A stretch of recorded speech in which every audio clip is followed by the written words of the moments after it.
and then we'll kind of start in a little on chapter 2. Okay? All right, so I'm going to start with like a description of kind of what I'm going to expect you guys to be able to do on the test. So you guys should have a pretty good picture of kind of what it is that we need to worry about studying.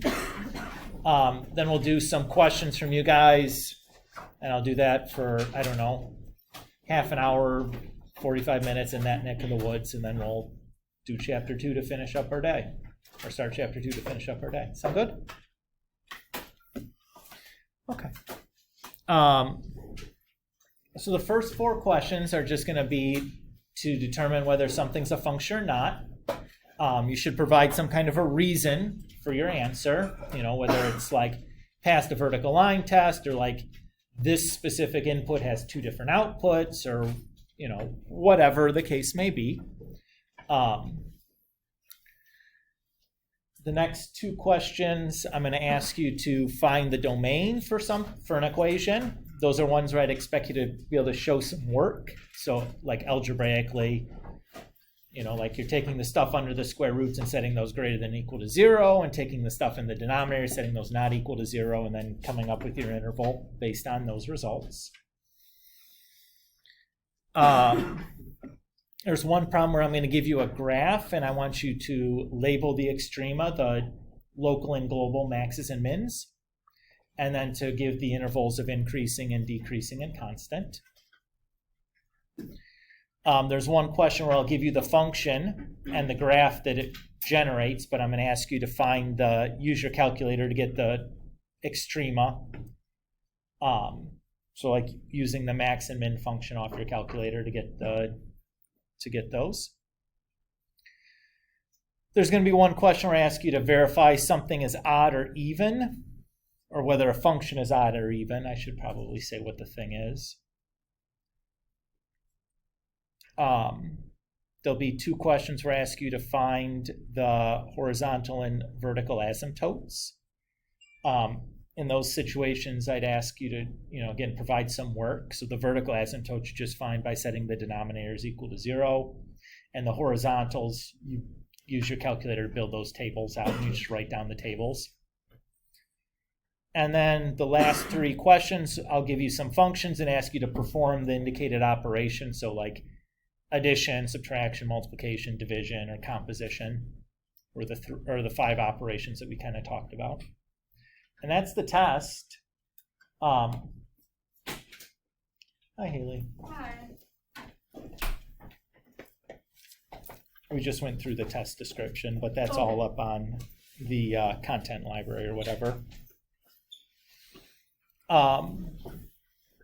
Any questions about any of that from you guys?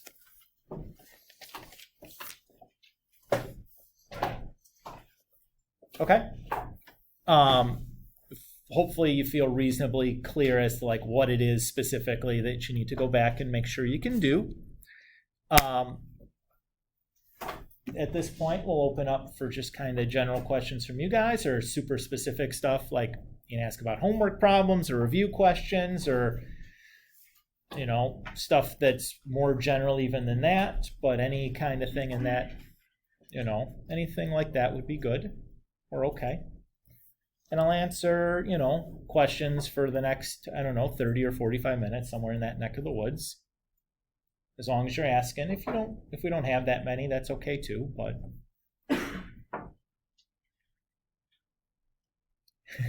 Rami?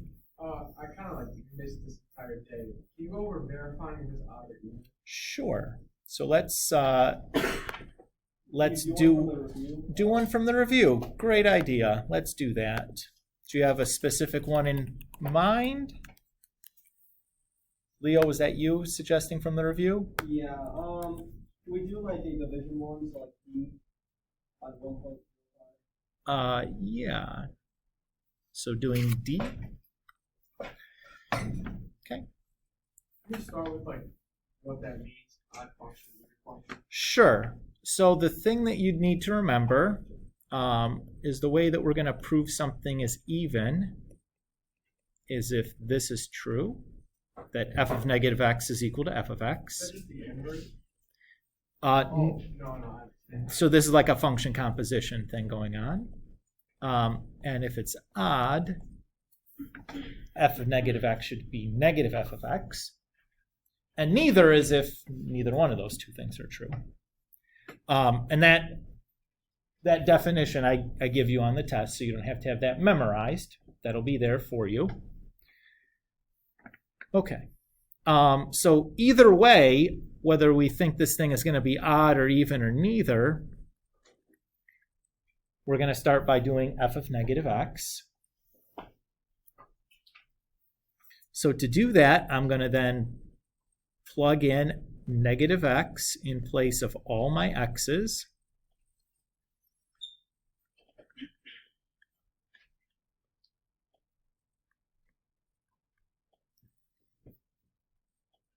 Why did you start with negative x? Well, in either definition, the left-hand side is f of negative x. So I'm always going to do that for an odd or even problem. That's always my starting point. Is that okay, Jack? Okay.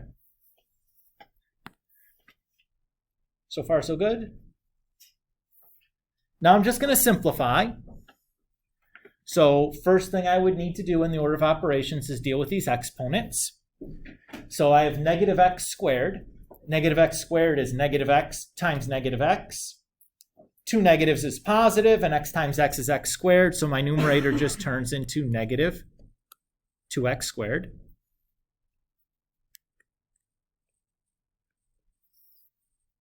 Okay with that? Why is it still squared? Well, I have negative x squared is negative x times negative x, right? Oh, yeah. Negative times negative is positive, and x times x is x squared, right? Okay, so then I have 3 times negative x cubed. So again, negative x cubed is negative x times negative x times negative x. 3 negatives is a negative, and then x cubed. And then I have 4 times negative x is just going to be negative 4x.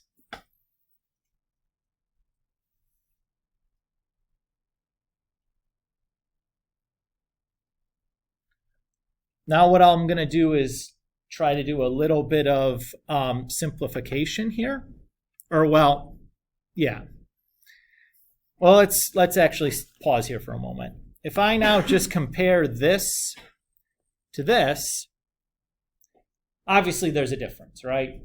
Those aren't the same. So I know that it's not even, right? Because it's not the same as f of x was. Okay, so the question is, could it be odd? Well, the numerator is the same, right, as my f of x.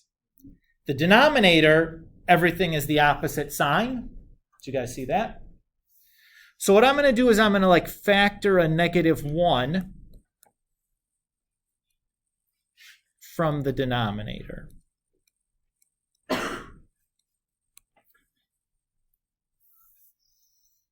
Everybody's okay with that? So I can really think about this as 1 over negative 1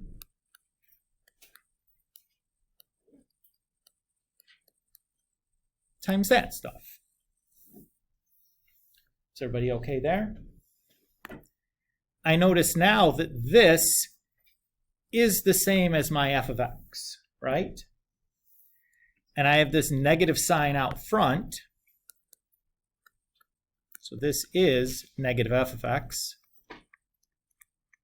So I can say that this must be then odd. Jack? Can you explain again why you brought in the negative? So what I'm doing now is I'm trying to check to see if it's odd, right? So an odd, I need there to be an extra negative sign from somewhere. So I noticed the numerator was already identical, but the denominator, in the piece that I have circled in yellow, the signs in the denominator are the opposite. So I can factor my negative 1 from there, and that's my extra negative sign for the odd. is there's an extra negative in the entire denominator. Does that make sense? Like there's an extra factor of -1 floating around in here somewhere, if it's odd, and I found it. Now, if the signs weren't opposite in the denominator, then I would know it would have been in either situation, where the top was the same, but the bottom isn't the same as the original, or opposite signs as the original. You know, if one was positive and one was negative, then it's just like, can't be either. You know what I mean? Yeah. Rami, does that help? Yep. Kind of walking through an example here in real time. Alex, or Jay, sorry. You realize that taking a negative one off one, like the bottom one, the top one, just choose to do that to make sure that Right, yeah. So the idea there is the same as like if I have -1 divided by 2, that gives me the same answer as +1 divided by 2, because they're both just -1/2. So like I can kind of choose whether to pull the negative from the top or from the bottom and just move it out front. It's still kind of the same thing. If I can do it from both the top and the bottom, they just cancel out and it's 1. But I can take it from either the top or the bottom and it's okay. Does that make sense? Yeah. And you do this, and it's like, oh, yeah, well, sure, of course you can do that. But with all the symbols and everything, you know, like it gets a little, just trying to simplify it, right? So if you look at it the right way, you're like, oh, sure, I knew that. Joe. I have a general question about A on 1.05. So the same section? Yeah, just the first one. Sure. Okay, so you see how it's a -x squared? Mm-hmm. And then when we put our parentheses and make all the other variables -x, do we also make that -x, or does that become positive because it was already negative? So remember what you're doing is you're replacing the x's with Okay, there we go. -x. So when we do the composition, we don't change any of the signs in the original problem. Okay. We just put a parenthesis and then a -x where the x's were. Okay, sounds good. So you're plugging in a -x. It's not, none of the signs in the original change though. Okay. Until you do your simplifying, and then they can And change, then right? yeah. But the first step in doing that composition, all the signs should be the same as the original. Okay. Does that make sense? Yeah. Okay. Cool. Rochelle. If I like do it in a way to get some answer, What do you mean? like if I like figure, if I like solve it, my answer. So the question becomes like the support your answer part of like how you're doing that. I would be kind of picky about.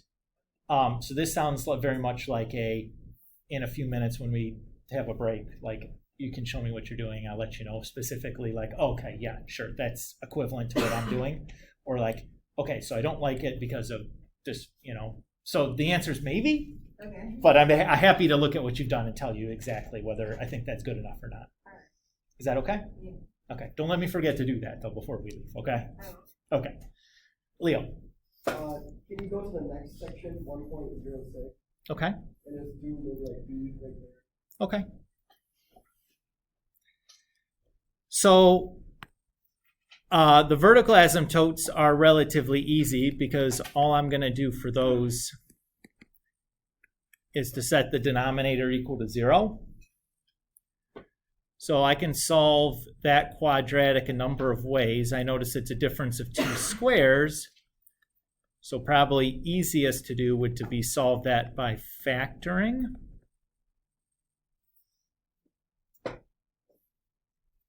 So those are my 2 vertical asymptotes. Is that okay right away?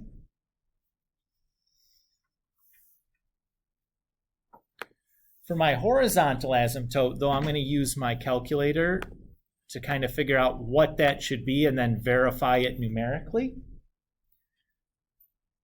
So I'm going to go ahead and just type in my function. Since this is a fraction, I have to be a little bit careful with my parentheses. I'm going to make sure I put the entire numerator in a parenthesis and the entire denominator in a parenthesis. So I went to the y equals menu to get to here. And I'm just going to type it in exactly as it looks, except I'm going to put a parenthesis around the entire numerator and another one around the entire denominator. And then we'll just take a quick look at what the graph is. I don't remember, I've been changing my window all over the place here recently, so I'm just going to do a zoom standard to graph this thing, and I'll put it back in the normal place. So if I take a look at this, it appears to me, it looks like the horizontal asymptote is here at 0, right?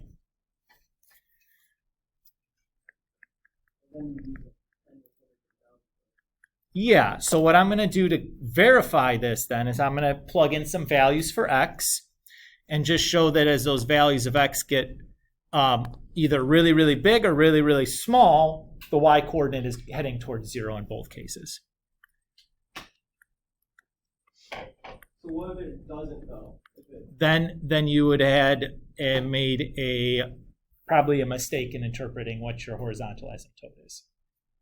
Like there may not be one, but typically if it looks like it on the calculator on these kinds of problems, it's gonna work out. Rami? Might not could be for but I thought you set all the x's to 0. So if you set the numerator equal to 0, that'll give you the x-intercepts. If we set the denominator equal to 0, that'll give you the asymptotes. The vertical asymptotes, I should say. Okay. Can you say that again?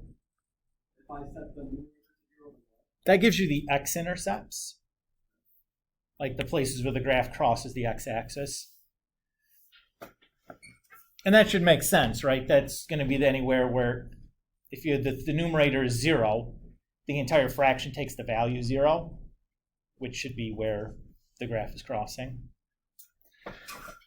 Okay, so I'm going to go ahead and reset my window then to -1,000 to +1,000, because the way I'm going to get the values for this, I need the window of my calculator to cover those.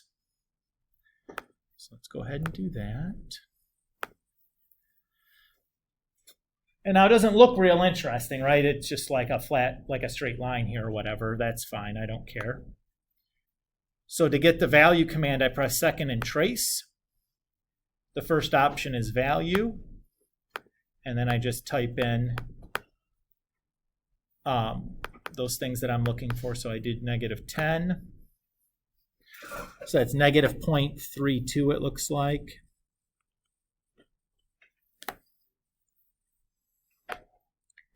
And then we did -100. And that's -0.030. Why are you working with negative? Because of the graph that came up with. So I'm checking what happens when the x gets really small and also when it gets really big. So I'm doing some progressively smaller negative numbers and then some progressively smaller positive numbers. And there's nothing really magical about -10, -100, and -1,000.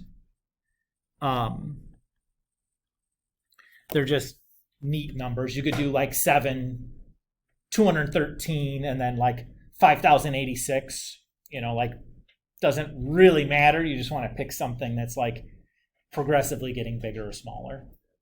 So they're just nice round looking numbers is why I liked them. But there's nothing magic about them. Oops.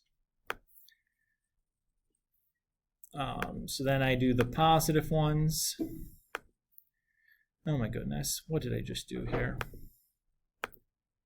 You dumb machine. Sorry, I pressed the wrong button or something, and then it just decided to have a mind of its own.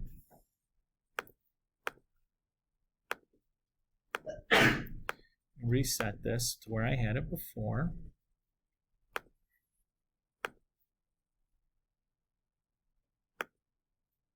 Oh my goodness. Ay, ay, ay. And then we'll do 10. So that's positive 0.302.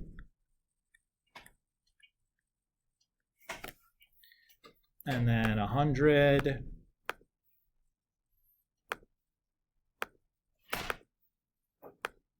So that's positive 0.029. And then the last one here is 1,000. And that's 0.002. How do those numbers prove that it never touched zero? So what's happening here, basically from the right, is that it's doing this, right? As I go further to the left, it's getting closer and closer to zero. If I go from the right, it's getting closer and closer to zero. It doesn't prove it, because we're not going to do that in this kind of a class. In fact, proving that is actually a calculus question. We're just kind of verifying it numerically. So like we have what I would consider like very strong evidence that it's not crossing, but we don't know that. We haven't proven that, but it won't. Okay. Is that fair? Okay. Leo? Well, you won't give us one that's crossing, right, on the test? If I ask you to find something or find a horizontal asymptote for something, it'll have a horizontal asymptote. So, is that fair? Yeah. Okay. Which one can you not touch? Which one horizontal? So the verticals is a hard no crossies. Horizontal, like if we go back and we looked at this zoomed in version, you notice we actually do cross here. And technically speaking, this isn't actually an asymptote, it's an end behavior, the horizontal one. We're not going to differentiate between those two things right now in this course. That would be something for later on. So the horizontal, we're going to be a little bit more flexible with crossing, but only kind of in the middle here. It can't cross out at the ends. Is that okay?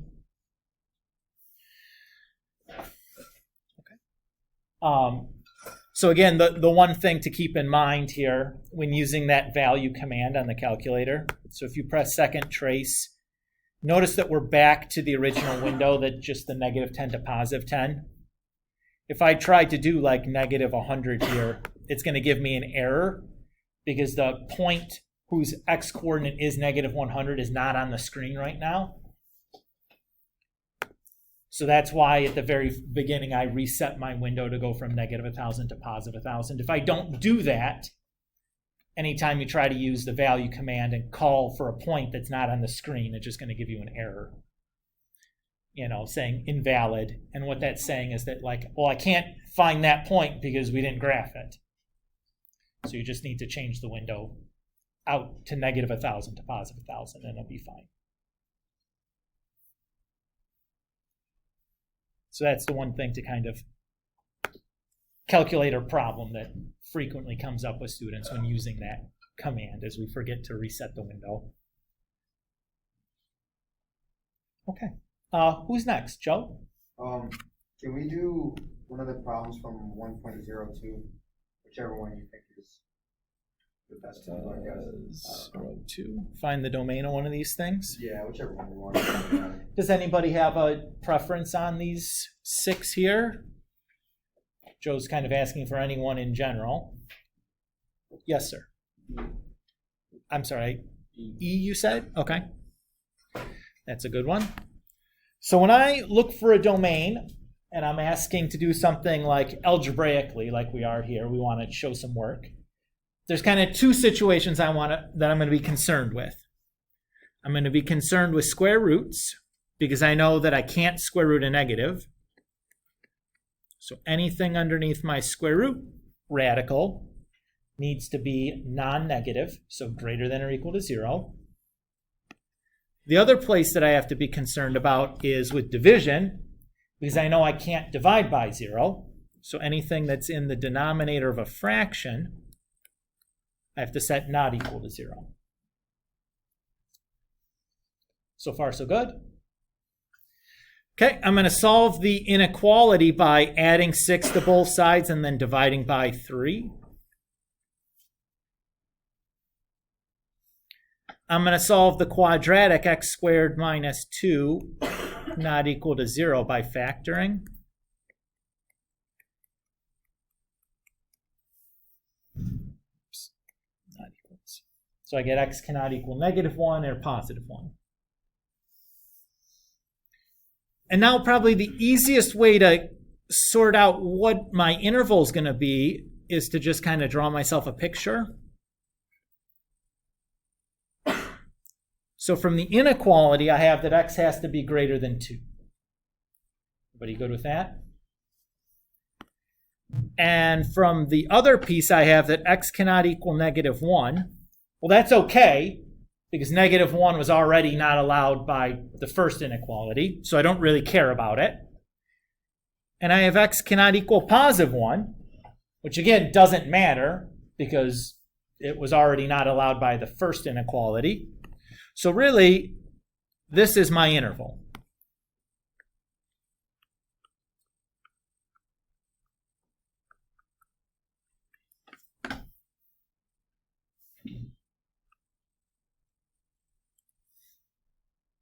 Just going from 2 to +infinity.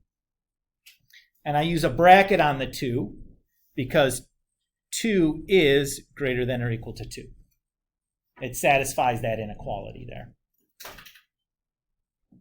Rami? Are there any examples where you cap it from the positive infinity side, like -infinity until like a certain integer? Or no? Sure. Yeah. If this was 6 minus 3x, it would be the opposite. It would go -infinity to 2. So if I had that one,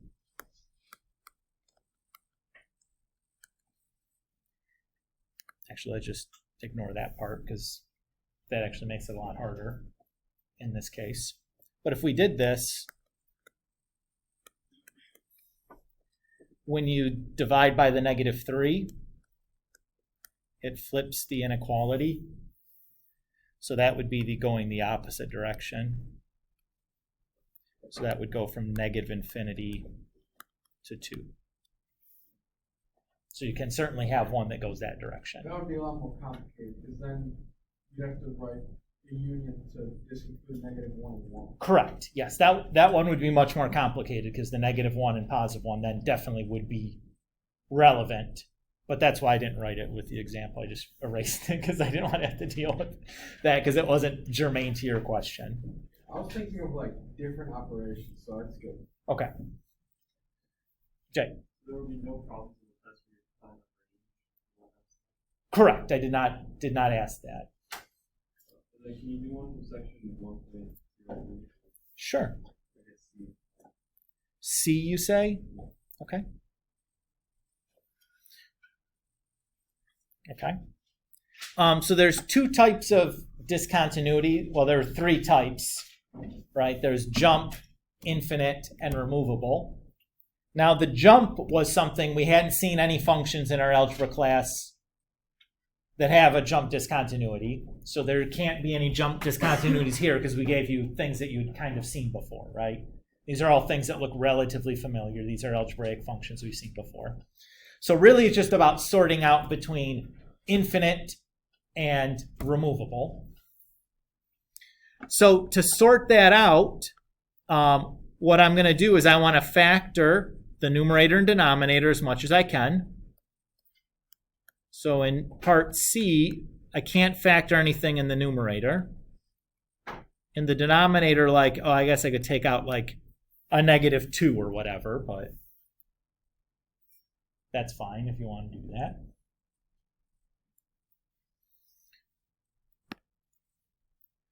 So the removables are going to come if I can cross out a factor that includes a variable from the numerator and denominator. In this case, there's no reducing I can do, so like it can't be a removable. The infinites then are just going to come from the denominator set equal to 0.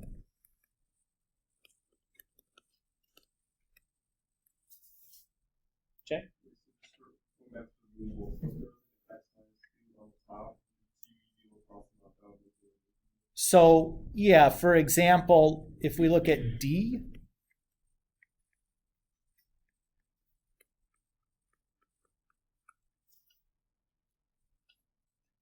we have this. So those would reduce. So x equals 0 is removable. These ones can't be reduced. Those would be the infinites. But again, I don't think this was a topic that I had on my list of things for the test. I'm happy to talk about it, but I just want to clarify for everybody, since we're spending kind of a lot of time here, that this wasn't, I don't think I had anything in the description that involved discontinuity. But I'm happy to talk about it. How does continuity show up on the test? Continuity is a calculus proof. So like when we define continuity, we just said like it's a graph you can draw without having to pick up your pencil, which is not very technical. You would, in a calculus course, you'd learn how to prove things are continuous at a point. And if you can do that then for all points, you can prove the function is continuous. But that's well beyond the scope of this class. What I would tell you is that all polynomial functions are continuous, and that's about all you need to know. That should cover through high school for you quite nicely. Jay. I thought there was one that said No big deal. Certainly, like, don't feel bad about asking a question. We spent some time on it. I just wanted to make sure that I pointed that out to everybody else. I'm happy to answer questions, whether they're relevant to the test material or not. Like, that's not a big deal at all. But you're good with kind of what's going on here? Okay. I get it. Okay. Who's next? I want to do one of the forming operations questions. Sure. So that was down towards the end, right? Yeah. Does anybody have a preference here on section 7, question 1? Does anybody have one that they'd like to see done? Leo? D. D? Can we do D and then can we also do A, even though A is like not the difficult class? Sure. Yeah, no problem. Okay. So G divided by X of X is the same thing as G of X divided by H of X. And so what I'll do is I'll go back up to my definition of G. So that's 5 minus 6x squared. And H is the square root of 3x plus 2. So I just copied those down from the definitions at the beginning there. And then what I would do is I'd look to see if there's anything I can reduce. Well, there's not, because the numerator doesn't factor, right? It's a quadratic binomial. It has 2 terms and it's quadratic, but it can see really quickly it's not a difference of 2 squares, because neither the 5 or the 6 is a square number. So there's no factoring I can really do with the numerator.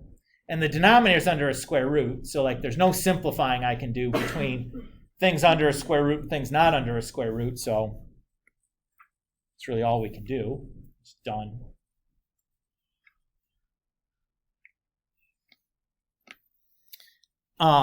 If you wanted to do A, Joe, again, f plus h of x is just going to be f of x plus h of x.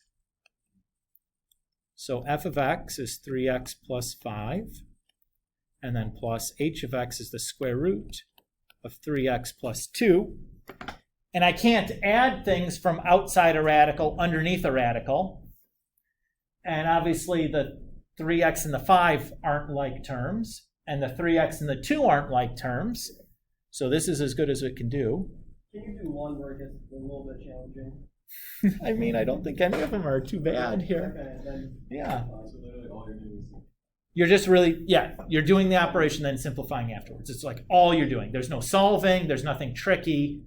I mean, the worst case is probably one of these compositions with F and G where you have to do some foiling or something. Yeah, so F times G, right? So if we have a composition with the open circle, Oh, that's going to be the same thing as G of f of x. Oh, So when I do that here, f of x is...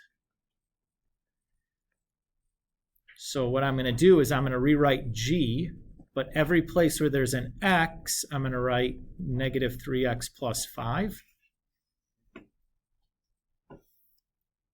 And then this piece here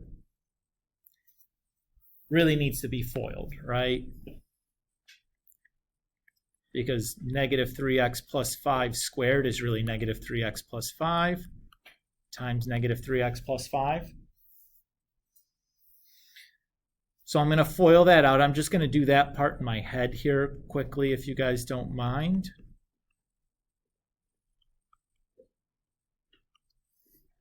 that's Well, I mean, if this is the shortcut that I'm using.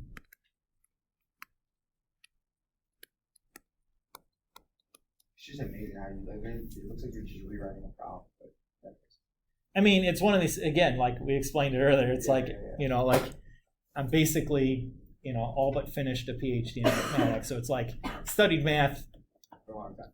yeah, for like 10 years, and then been teaching high school for like 15 years, doing basically these kinds of problems over and over and over and over again. So it's like, Yeah. they are trivial for me. It is basically just like recopying something. We still have a little bit more to go on this, though. So I'll distribute the negative 6.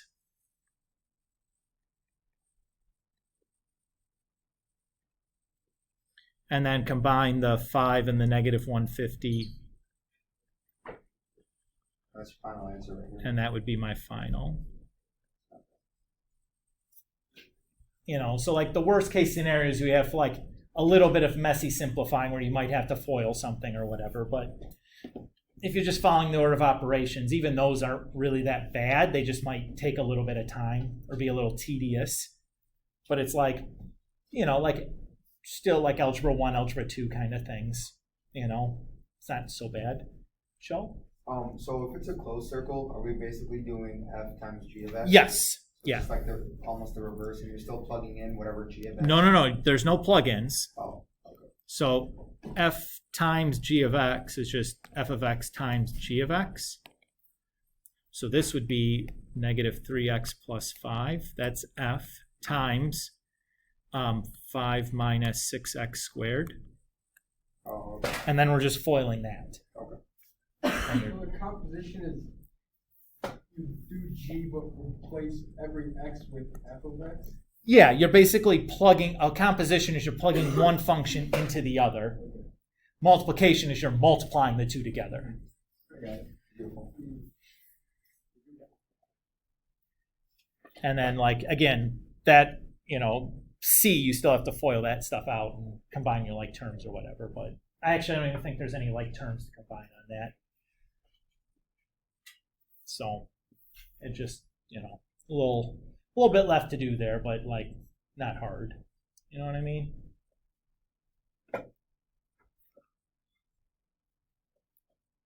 You guys happy so far? Who's next?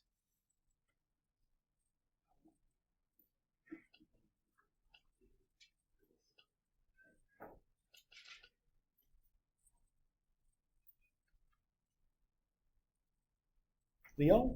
You just do one from 1.4 with like the intervals of Sure. Do you have a preference? I guess the one on the right. Okay. So first thing I would do is I'd go through and kind of just determine what's increasing, what's decreasing, and what's constant. So if I look at the increasing sections, those are the uphill sections. So I have an increasing section here and then there. Decreasing is kind of downhill, so I have like a decreasing section there. And constant is flat, so I have a flat section there. Cool with that? Okay. So my increasing section begins here at this point, which appears to be like -4, -1. So we start with only the x-coordinate, that's all I care about. And it ends up here at -3. My next increasing section starts here at -1. Again, all I care about is the x. And it's continuing on off the screen, so I'll assume it's kind of continues in that direction forever. Does that feel okay, Leo? So that's my increasing. My decreasing section starts here also, so that's at +3, -3, and it ends here also, that's at -1. And that's my only section.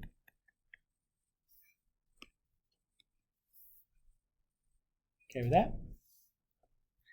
And then my last one is my constant section, which starts here off the screen, so that's -infinity, and it ends here at -6. So that's that. I think this asks for extrema also. So I see a couple of extrema. This is my global minimum here at -4, -2, or sorry, -1, because that's the lowest overall point on the entire graph, right? There's nothing on the graph that's lower than that one. This one is a relative low point. That would be a local minimum. And this one up here would be a relative high point. That's a local maximum, but it's not the highest overall because it's still going up forever. There's points higher than that one. And that's it. Does that feel okay? Yeah. Jay? -4, -3. For the decreasing?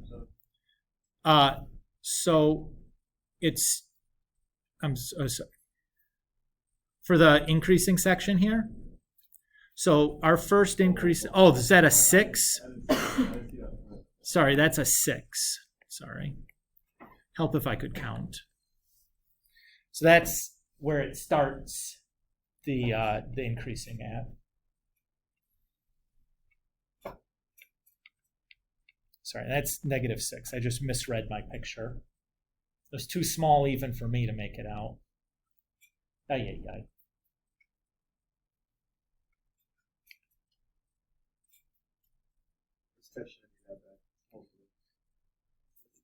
I mean, at least you should know what to do, right? Like, if it's bad, that's kind of on you because I told you what to do, exactly what you're gonna have to do. It's not even everything, right? In fact, we skipped a lot of the hardest things. Yeah, like jump and down, walk on range. Yeah, the range stuff, which again, like I don't even ask the honors kids to do that on their test. It's something I like to talk about, but it's hard, right? Like, so no big deal. What's the hardest math class for it to do?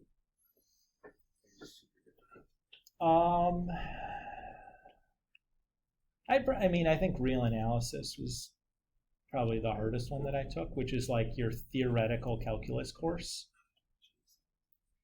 Like solving equations like this? There's no solving. You're just proving things. So like, like you're working on like foundational like concepts in calculus. That's crazy. Yeah. Without having like a calculus course as a frame of reference, it's difficult to explain kind of what it is that you'd be doing in there, but yeah, it was quite difficult. Not my branch, or not, the branch where my specialty is for my PhD. I'm on the discrete side. You're getting that done soon, right? It's the plan. All the coursework is done. I just have to finish my dissertation. So I'm like 80 pages in or whatever for it. Writing? Yeah. 80 pages? Yeah. How many? So it's done, man. I'd say I'm probably half-ish.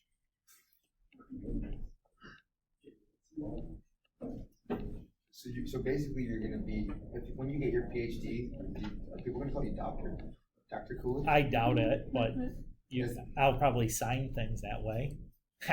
You should put it on your. On my board? Yeah, no, you definitely should. I definitely do that. You guys can call me Dr. Kulik. I don't think anybody else will. Dr. Cooley.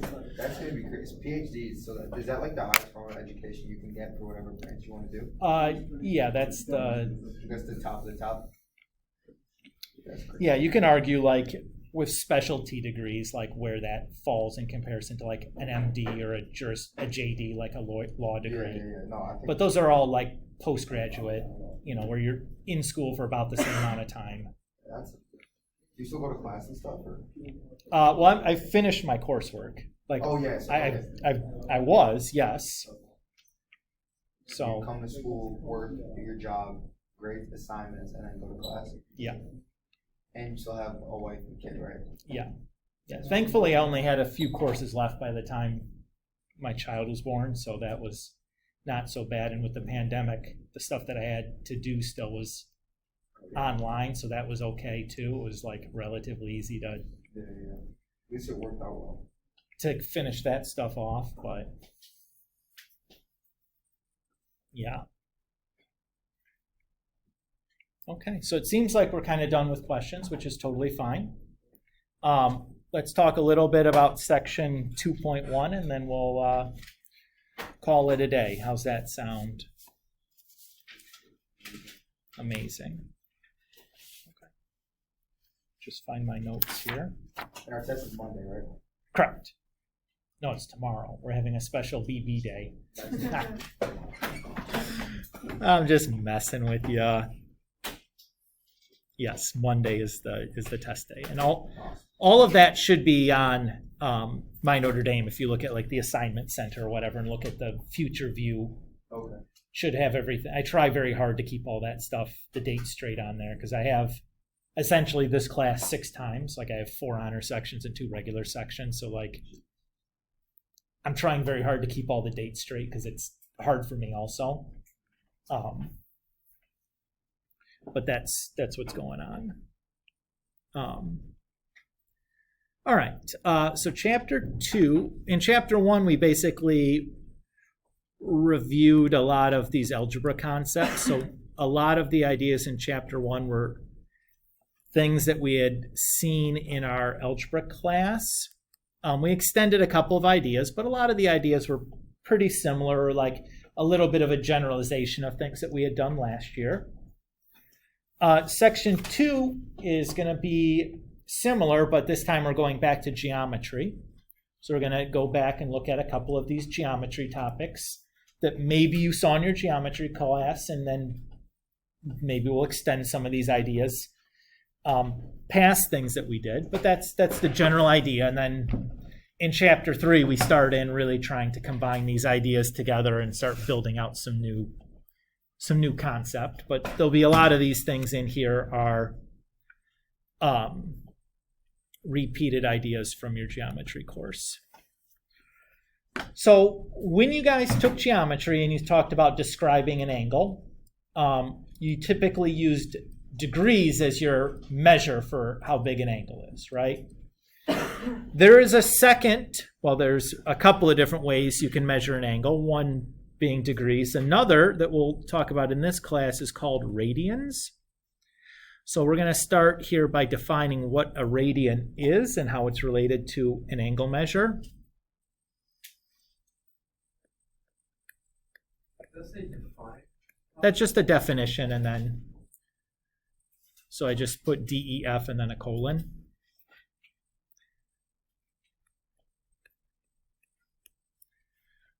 So we say that a central angle has a measure of 1 radian if it intercepts an arc with the same length as the radius.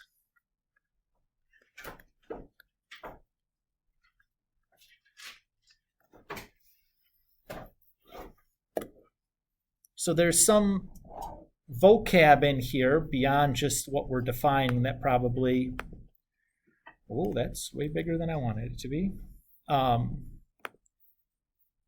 That probably wouldn't hurt to review, because it's been a minute since any of us have been in a geometry classroom. So when we talk about a central angle, what we're talking about is an angle whose vertex is the center of a circle. So if we call this angle ABC, that's a central angle. And when we say intercepts, that's the term we use when we talk about an angle that runs into something else. Like a segment would intersect because that's at a single place. Here an angle is like two rays together, so we say intercepts. So in this example, the angle ABC intercepts the circle B at the points A and C. And it says the intercepts an arc. So the arc in this question is this arc from A to C. So what we're saying is that this central angle is 1 radian if AB is the same length as AC. So I'll use the congruence marks that we used in geometry.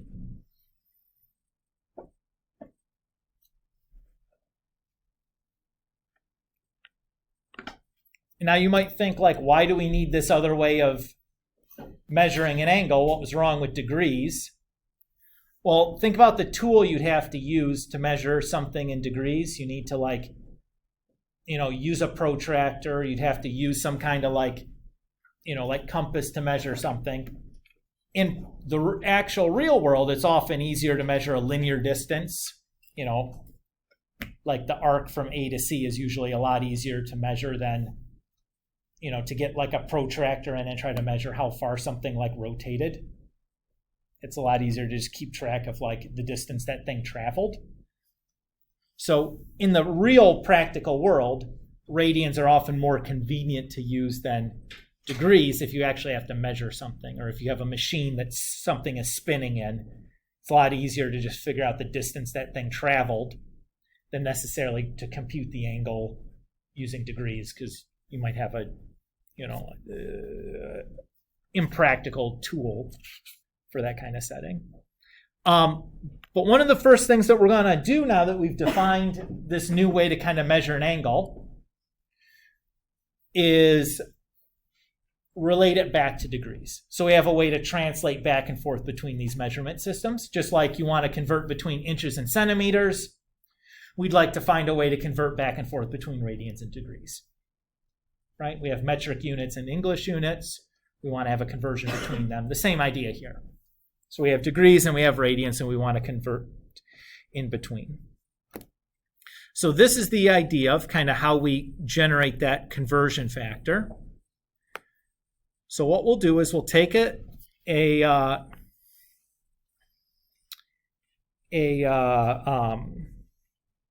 circle, and what we're going to do is we're going to make a central angle who is this also the diameter of the circle.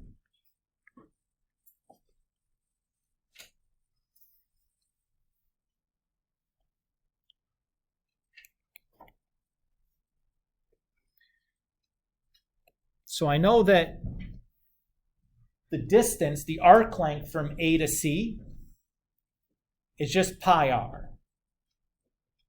And I know that because the circumference of the entire circle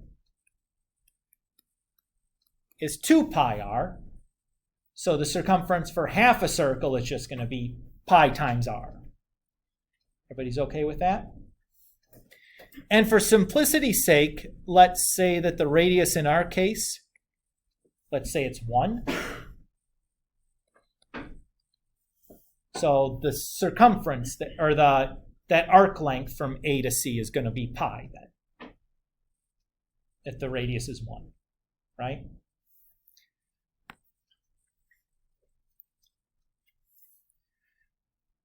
So what is this angle measure here?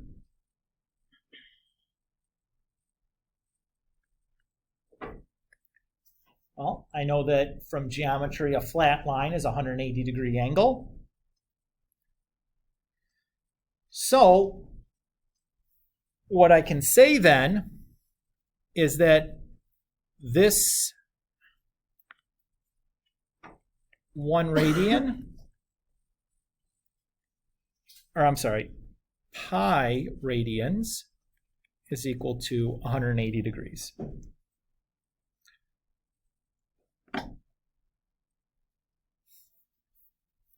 So that's my conversion factor, just like 2.54 centimeters is 1 inch, or 4 quarts is 1 gallon, or 100 centimeters is a meter. Pi radians is 180 degrees. So what we can say then is if I have something in radians, and I can multiply that then by 180 over pi to give me my angle in degrees. Or if I have an angle in degrees, I can multiply that by pi over 180 to get an angle in radians.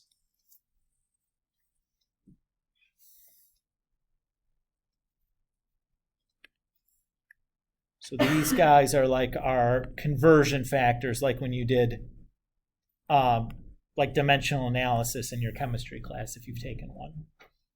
Right? You multiply by the scale factors to change the units when you do like that unit analysis or whatever. Chemistry students, current or former, does that ring a bell? Like when you convert from like particles to moles or something. Yeah, it's not fun. Not fun, that's like the easiest part.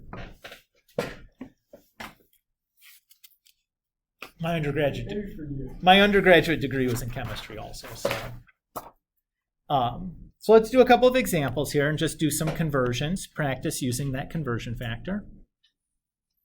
You're a marine chemist, I totally forgot about that. Minus the marine part. Ben always said that. All right, so let's say we have 152 degrees and we want to convert that to radians. So I'm going to do 152 times pi over 180. So I can just type that into my calculator.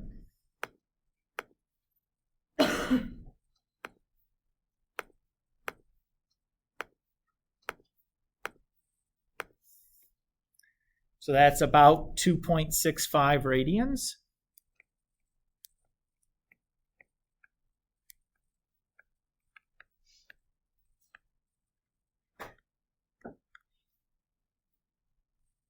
Yes, sir. Of course. Now, oftentimes when we write our answer in radians, we like to write things in terms of like a fraction of pi. So if I want my answer in terms of pi's, what I'm going to do is 152 divided by 180.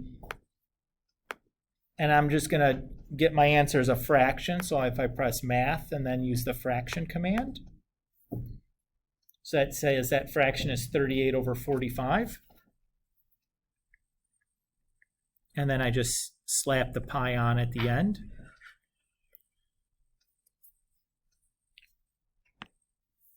And I would say more often than not, when we write things or angles in radians, we write them as fractions of pi. At least in this course, I would say the majority of the time, like 60-40 or 70-30. Is that okay with everybody on how I did that, though, with the calculator? Again, if you're good with your fraction operations, you could certainly do that by hand, but like, you know, you don't need to waste your time if it's doesn't sound very appealing. What if we have 2 pi over 3 radians?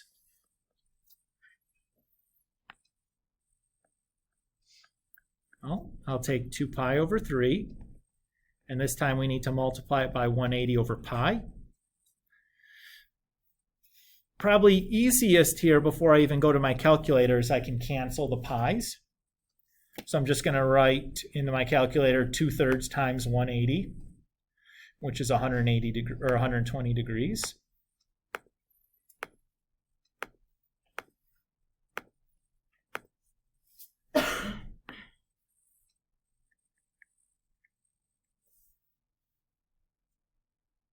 Feel okay? So just like a conversion like you did in your chemistry class, you're just kind of converting units. One of the things that you'll have noticed here with these radians is that the arc length for my in my circle is kind of directly related to this radian measure. So again, if I have, title this arc length. So again, we have our circle here.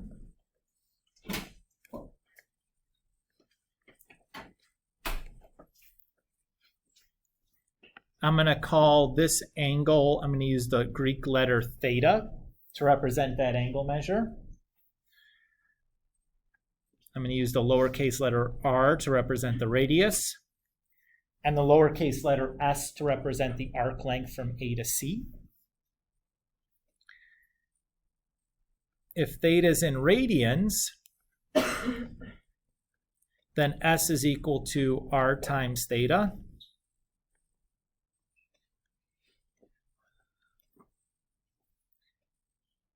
If theta was not in radians, I just need to convert it to radians then by multiplying it by pi over 180.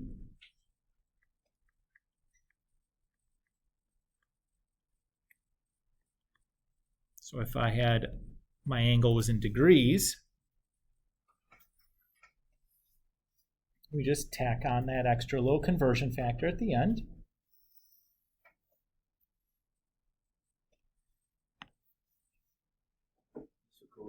Yes, sir. Is that pi over 180 necessary in order to get radians? Like you have to multiply it always whenever you're trying to solve for So radians? if we're looking for the arc length and our angle is in degrees, Yeah. then yes, we have to add on that little conversion Okay. factor. Okay. So when we're given degrees, that's when that conversion Yep. factor is helpful. Yep. So let's just do a couple of examples here.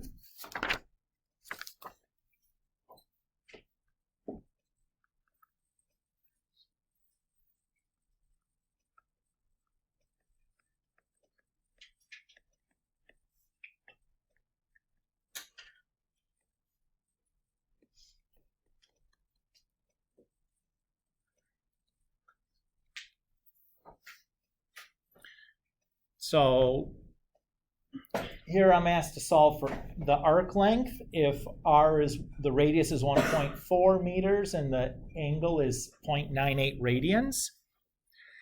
Since my angle is given to me in radians, I know that s is just equal to r times theta. So I just do 0.1 or 1.4 times 0.98. And when I get that, I type it into my calculator, I get 0.372 meters. Right, no big deal there. Everybody cool? Just using the formula, right? Solve for S. If R is 3.8 inches and theta is 40 degrees. Since this is in degrees,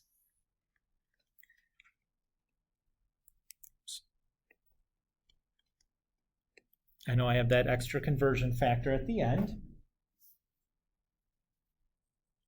But everything else is the same. I'm just plugging in.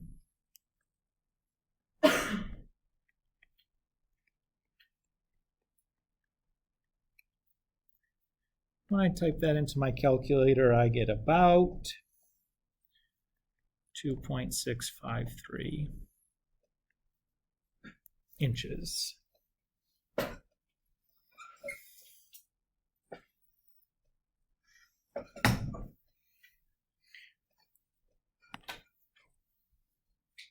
Feeling okay there? Just a couple more examples.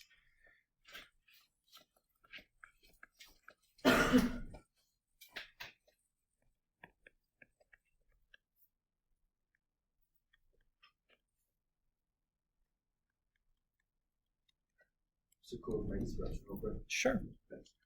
Mhm.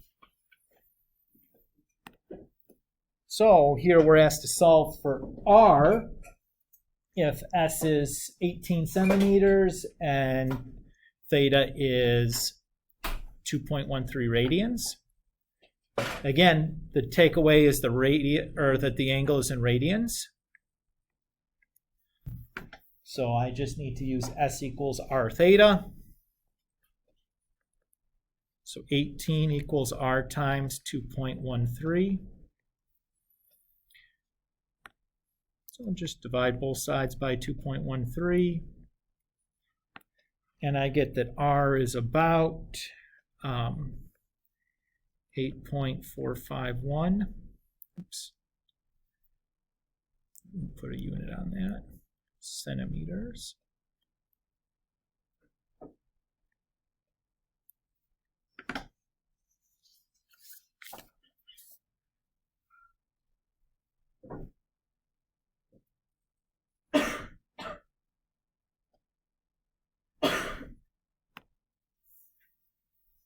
Feel okay here? Again, no big deal, right? You're just using this simple little equation.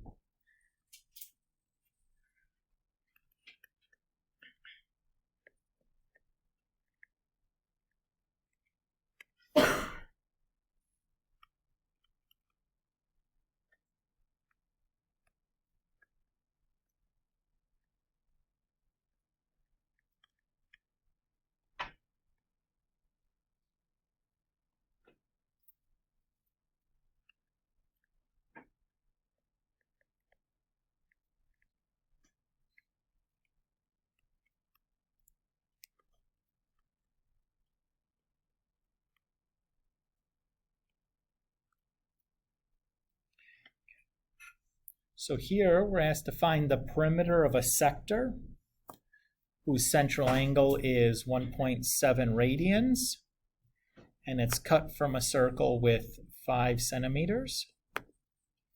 So probably before we start really doing this, we should probably review what we mean by a sector. Well, there's probably a couple words in here that are worth reviewing. When we talk about perimeter, what do we mean by perimeter? Just like the distance around, right? And we talk about a sector. A sector is like a pizza slice. So the sector in this case, or in this picture, would be like this yellow figure. Everybody's okay with that? Okay. So we know that that angle is 1.7 radians. And we know that the radius is 5 centimeters. And we know that this length is S, which in this case is just going to be R times theta, since, again, we're in radians. So my perimeter is going to be 5 plus 5 plus 5 times 0.7.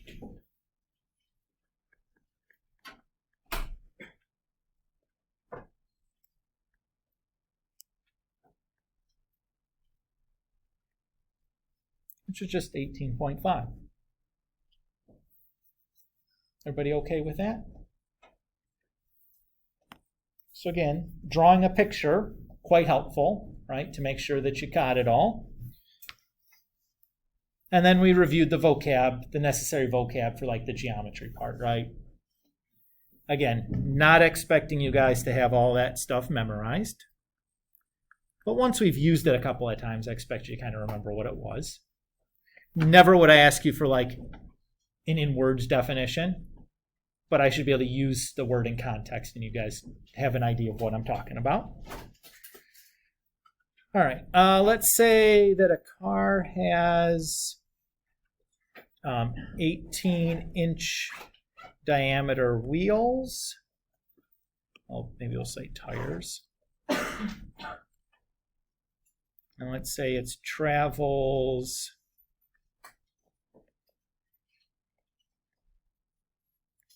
15 miles per hour. Maybe I ask how many revolutions per second are the tires making?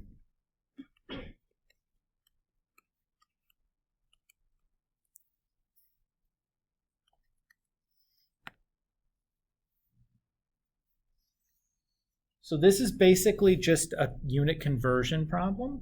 So I'm going to set this up like I would in my chemistry class. So I'm going to start with how fast the car is moving. And I want to end up in revolutions per second. So I'm going to first convert hours into seconds. So I know 1 hour is 60 minutes. And I know 1 minute is 60 seconds. And remember here when you did this in your chemistry class that the units have to line up on diagonals from each other, right? So if I know 1 hour is 60 minutes, I know that the 1 hour has to go on top and the 60 minutes has to go on bottom so that the hours are diagonal from one another. Everybody remember that? Okay. The next thing I need to do is convert miles into revolutions. And this is the key to do that. I know that 1 revolution is equal to 1 circumference. Right? The distance that covered by 1 roll of the tire is going to be the circumference of the tire. Does that make sense? So I'm going to convert miles into tire revolutions. So I'm going to first convert miles into feet. And then feet into inches.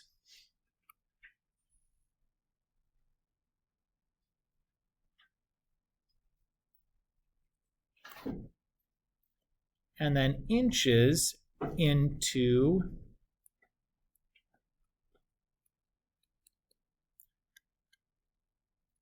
revolutions. And that should do it. So let's just do this all in one swoop. 15, and then I divide that by 60, and then I divide by 60, and then I multiply by 5,280, and then multiply by 12, and then divide by 2 times pi times 18. Notice that I put that all in parentheses because I'm dividing by the whole thing. And then I press enter. And that's not the answer that I had written down here.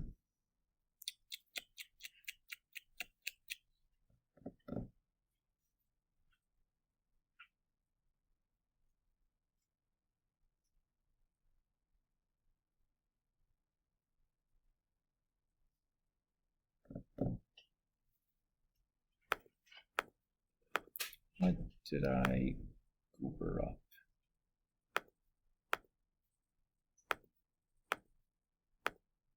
Okay. Try this one more time. Maybe I just typed something down wrong. by 60. And then divide by 60 again. I'm confused on why you divide by 60. Like, I see the 60 minutes and the 60 seconds. Okay, so let's look at what's going on here, right? I start in with miles per hour. Yeah. So I do this first multiplication, now I'm in miles per minute. And I do the next multiplication, now I'm in miles per second. And I do the next multiplication, I'm in feet per second. And then inches per second. And then revolutions per second. Is that okay there? Yeah, you didn't seem very happy with. Oh, I know why. It's look, I'm so dumb. I'm so dumb. It's 2 pi r. I did 2 pi d. Great googly moogly, Mr. Kulak. Well, you did 2 pi d? What do you mean 2 pi d? Well, I used the diameter instead of the radius. It says the diameter of the tire is 18, not the radius. Can you also post the review questions we did today? Yes, that should all come through in the content library. Okay. Yeah, only like one page is showing up for me right now. Yeah, I'll do this. I'll